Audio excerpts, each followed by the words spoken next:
मेरी कहानी जिसने लिखी है उसने परफेक्ट लिखी है। मैं किसी चीज़ पे रिग्रेट नहीं कर पाऊंगा, और मैं होता कौन हूँ रिग्रेट करने वाला, या मैं होता कौन हूँ नक्स निकालने वाला कि ये गलत हुआ या ये सही नहीं हुआ।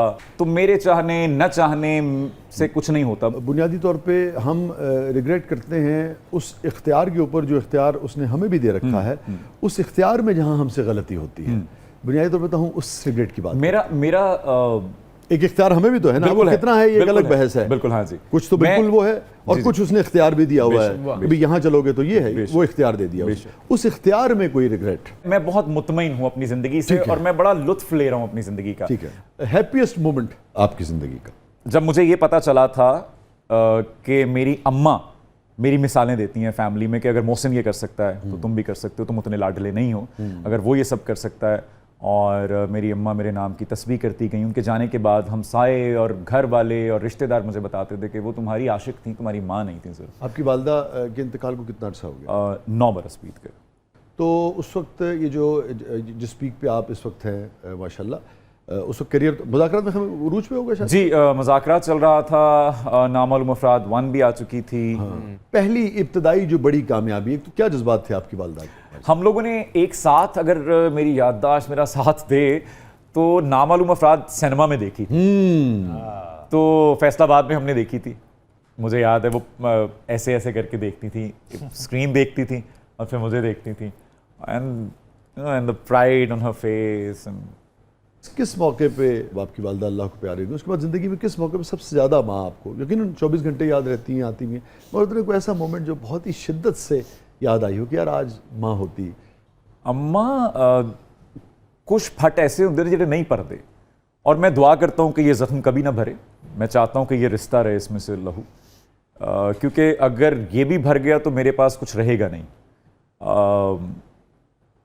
मैं बहुत ज़्यादा ही मैं बड़ा फैमिली ओरिएंटेड सा आदमी हूँ, और मेरे पास काम ख़त्म होने के बाद घर की तरफ भागने के लिए जो वजूहात हैं उनमें से एक वजह कम हो गई। फिर मेरे मामू, मेरे जो उस्ताद भी थे, वो मेरे दोस्त भी थे, उनका भी इंतकाल हो गया। तो इन हाथों ने बहुत से लोग रुखसत कर दिए, मगर उनमें सबसे भारी जो जनाजा था, एक तो वो मेरी साहबजादी का था, अल्लाह, एक माँ की, एक हफ्ता और एक माँ की। उसके बाद फिर जब अम्मा भी चली गई तो फिर मेरे ख्याल में अब अगर लोग मुझसे पूछें कि आप अभी भी, अगर लोग मुझसे हैरत करते हैं कि आप ज़्यादा हंसते नहीं हैं या ज़्यादा बात नहीं करते, तो मेरे नहीं ख्याल कि किसी, अगर कोई मेरे माजी को या मुझे जानता है तो मेरा नहीं ख्याल कि वो उसे हैरत करनी चाहिए इस बात पे कि मैं जब आम जिंदगी में कहीं बैठा हूँ या मिला हूँ उनको, तो मैं खामोश हूँ या मैं उदास हूँ। मैं अपने बारे में कहा करता हूँ कि अगर मैं उदास हूँ तो मान लीजिए कि मैं ठीक हूँ, अगर मैं खुश हूँ तो परेशान होने की बात है कि ये खुश क्यों है, इतना क्या छुपा रहा है ये।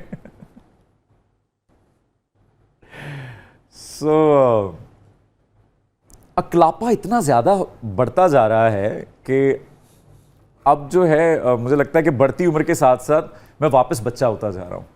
मुझे और शिद्दत से उनकी कमी महसूस होना शुरू हो गई है। अम्मा नहीं बोलते, और मेरा एक ही, चले इसको मैं एक कमी, रिग्रेट या उस तरह नहीं, लेकिन एक कमी अगर है तो कसक, बस मैं, हाँ, एक कसक है कि माँ नहीं मरनी चाहिए थी, किसी दी भी माँ नहीं मरनी चाहिए थी। Yes, right. हाँ, क्या कहती थी आपको प्यार से? काका काका काका कहती थी अम्मा मुझे, काके ये कर लिया, काके वो कर लिया। बल्कि मैं आपसे एक वाकया शेयर करता हूँ। मैं कराची में था, तो अम्मा की एक आदत थी दिन में कोई 5-6 कॉल्स कर लिया करती थी। तो वो एक दिन मैं कहीं हूँगा, ऑडिशन वगैरह दे रहा हूँ, अवाइल अयाम की बात है कराची के, तो मैंने उनसे थोड़ा सा रूखे अंदाज में बात कर दी और मैंने कह दिया कि कर रहा हूँ ना कॉल बैक, आपने यही पूछना कि कैसा हूँ मैं, ठीक हूँ मैं। तो जब मुझे थोड़ी देर बाद रियलाइज़ हुआ तो मैंने उनको कॉल की और मैंने उनसे माफ़ी मांगी। वो रो पड़ी और फिर उन्होंने कहा कि नहीं करके क्या हो गया, ठीक है मैं समझ रही हूँ, हाँ ये काम वाम। तो उसके बाद जब वो कॉल बंद हुई तो एक गाने की आमद हुई और वो था, और बहुत से लोगों को लगता है कि शायद वो किसी लड़की से मंसूब है, या शायर या सिंगर जो होते हैं वो सिर्फ लड़कियों के लिए लिखते हैं, लेकिन वो गाना था, सजना क्यों मेरे नल रुखा रुखा बोल नहीं, वाह वाह, रुखा रुखा बोल नहीं, अखियां ने माणियां नू हंजुआं च रोल नहीं, रुखा रुखा बोल नहीं, रुखा रुखा बोल नहीं। सो ये गाना मेरी अम्मा से मंसूब है। तो बुनियादी तौर पे आपने अपनी वालदा के लिखा और एक तरह से उनका पॉइंट ऑफ व्यू है, उनके इसमें, point of view से उनके था ये, point of view बिल्कुल। से है। सबसे गमगीन लम्हा आपकी ज़िंदगी का?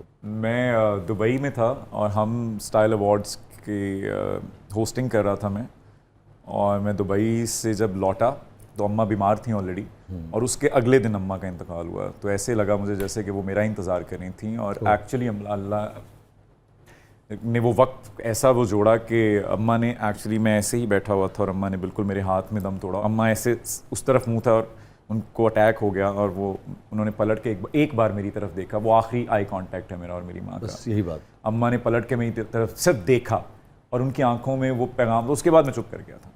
उनकी आंखों में वो था कि नहीं मौसम, अब नहीं, अब बस। Time to go. उसके बाद जो मैं चुप हुआ हूँ, मेरे ख्याल में वो चुप जो है वो अंदर रह गई है अब। कोई बात जो अब आप सोचते हो, या ज़िंदगी में बाज़ों का झिझक होती है, बाज़ों का दूरी होती है वालदा से या किसी भी रिश्ते से, किसी भी शख्स से, आप न कह पाए हों, आपको लगता हो कि यार मैं कहूँ, या वालदा अगर आज हों तो आज ये कहूँ, आप हैं और कैमरा है? अम्मा, आई विश कि मैं आपको ज़्यादा वक्त दे पाता।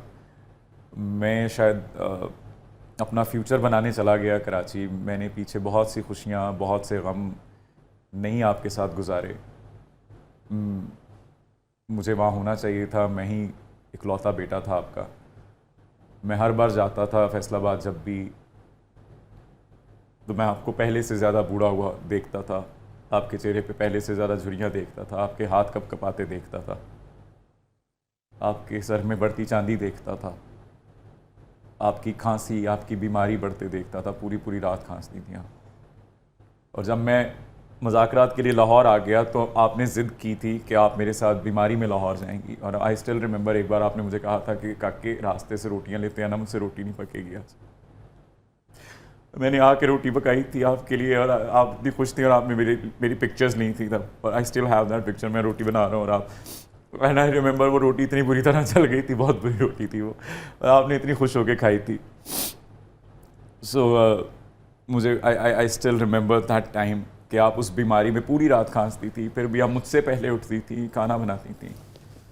और जब मैंने पहली बार अपनी तनख्वाह में से आपके लिए वो हम शॉपिंग पे गए दोनों माँ बेटा लाहौर में पहली बार, और मैंने आपके लिए जूते और कपड़े लिए, और आपने कैसे फ्लॉन्ट किए थे फैसलाबाद जाके। आई स्टिल रिमेंबर, सबको दिखा रहे थे मेरे बेटे ने ये लेके दिया मुझे।